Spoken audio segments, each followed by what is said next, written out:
revendications, demands, political demands. So very soon, for example, a guy like Trudeau, who opposed with a lot of, I would say, intelligence and capacity, all the efforts, because he was successful in opposing it, who opposed the autonomous formation of a party for the workers. Because as you know, as elsewhere in Canada, in Quebec, there was a tremendous push among the unions to have, at last, a party formed to represent the interests of the labor movement and the interests of the popular classes, which were opposed by Trudeau under the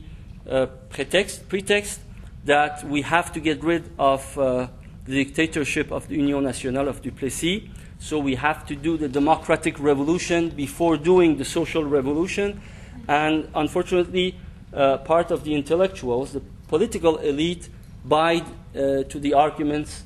of people like Trudeau and opposed effectively the formation of an independent workers' party during the late 50s, and which prompted also the coalition that permitted the very successful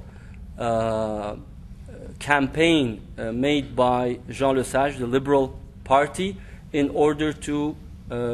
topple the Duplessis regime. But it was clear at the end of the 50s that the impact of the combativity and the fights that have been carried out by the unions and the workers were successful, at least that even the Liberal Party of Quebec had internalized a big part of all the social demands of the workers, which were, for example, the reforms in the legislature in terms of, for example, to getting rid of the nominated legislative assembly, which was like a senate in Quebec, the acceptance to open up for discussion for a universal public health, beginning with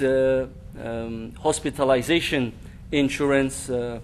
public hospitalization insurance, which was introduced before the universal public health care system. The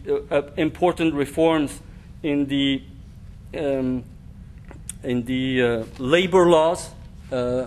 opening up with more rapid unionization of different sectors of the society. So, really most important of all may be the democratization of education. But all of these social changes that were demanded by unions, which were at the base of all the discussions about the necessity of the formation of an independent workers' party, were in fact in the 60s applied, but with important checks and controls in order that they do not lead to more important and fundamental changes in the political and economical fabric of our society, with all sorts of aspects, one of which was, for example, that although the Duplessis regime was in great part successful and very in much authority because of the support of the Catholic Church, even after the Quiet Revolution, the Catholic Church, the Church, maintained an important part of its power and only lost, maybe we would say, partially, its influence, for example, in the education sector and also in the health sector. But it maintained a big influence in other aspects in our society. The healthcare system, for example, that was introduced, it took a long time, and in fact, the intervention of the federal government to render all its dimensions that began in the 70s, because the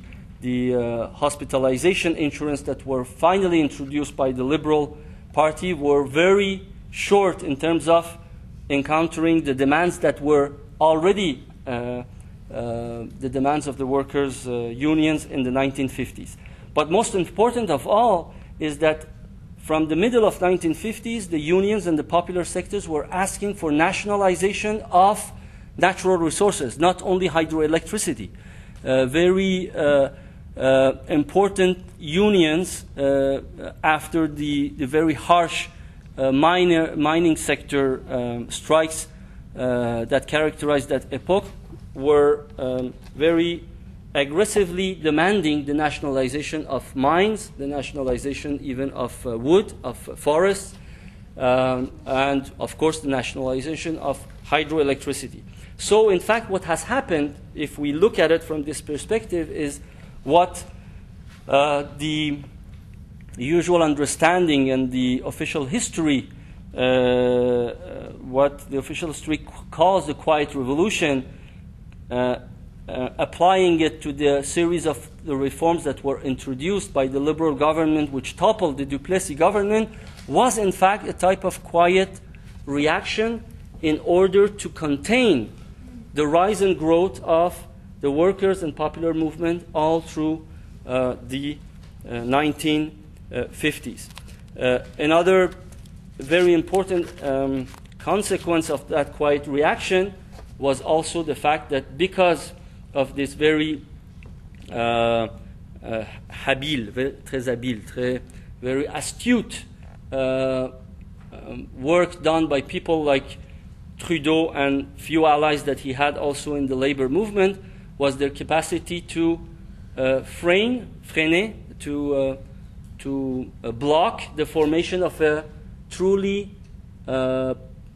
popular and worker-based, popular class-based party, which was really at the verge of formation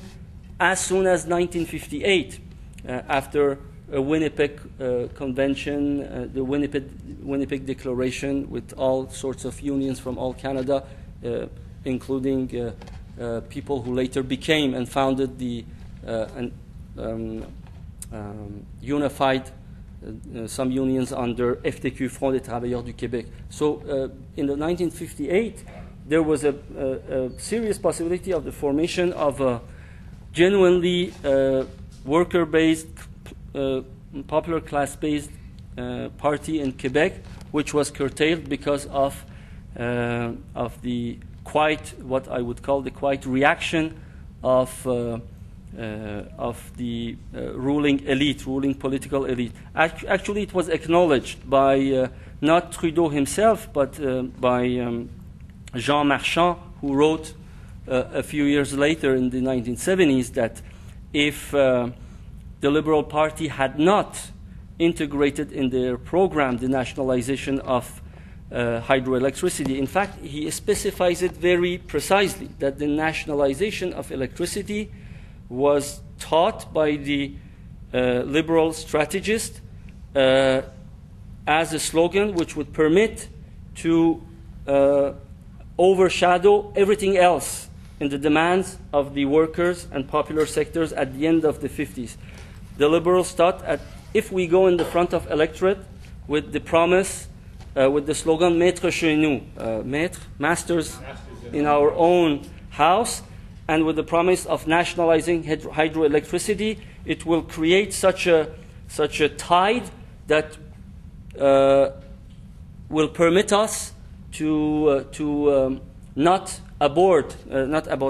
open up for any other thing, because as I mentioned, nationalization also of the mining sector was at stake, and we know that in a country like Canada and Quebec, which 50 years later is still, we can say in a broad manner, a mineral state, as Saudi Arabia is a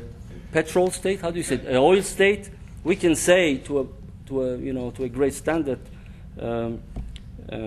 Alberta, Quebec, where mining activity is very important in the economy, everything is dependent, and a great deal of power is in the mining sector. So it would have been a tremendous structural change in our economy if Quebec could, in that time, 50 years ago, nationalize the mining sector. Thank you very much for your attention. I understand that it's time up.